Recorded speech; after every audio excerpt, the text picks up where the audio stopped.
Assalamualaikum warahmatullahi wabarakatuh.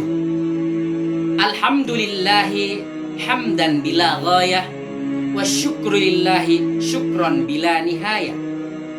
Wassalatu wassalamu ala rasulillah, amma ba'd. Sahabat Kulduma yang dirahmati oleh Allah Subhanahu wa ta'ala, ada sebuah kisah yang sangat menarik tentang toleransi dalam Islam.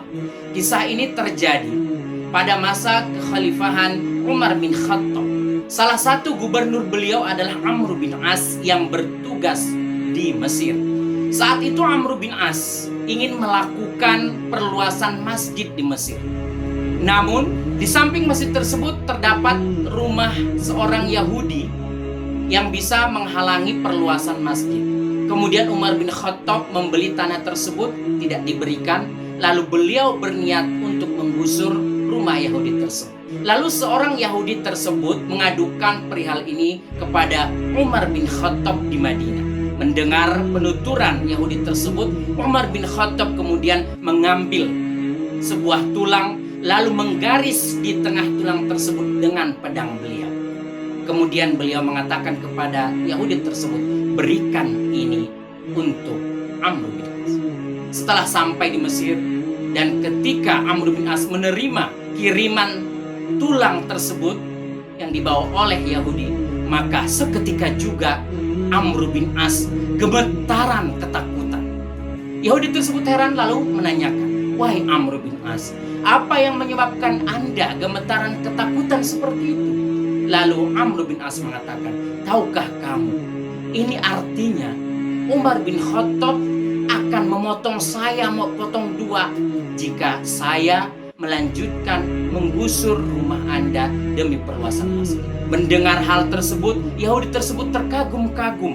Bahkan ia merasakan betapa besar toleransi dalam agama Islam. Lalu seketika juga dia menyatakan keislamannya. Bahkan setelah Islam, dia pun mewakafkan rumahnya untuk perluasan masjid. Masya Allah.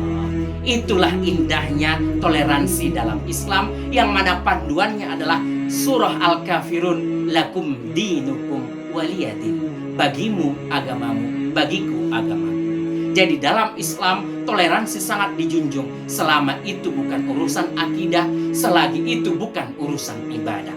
Adapun urusan duniawi, urusan yang lain, maka Islam adalah agama yang menjunjung toleransi. Antar sesama umat Islam juga perlu ditunjukkan rasa toleransi. Misalkan jika kita memasak menu buka puasa, wanginya sangat menggoda sampai ke tetangga, maka kita jangan hanya memberikan baunya saja untuk tetangga, tetapi bagilah makanan untuk berbuka puasa tersebut terhadap tetangga kita. Kemudian bentuk toleransi yang bisa kita lakukan juga ketika bulan puasa saat ini, di tengah COVID-19 saat ini, adalah sebagian orang terutama di kota mungkin tidak bisa melaksanakan sholat tarawih di masjid.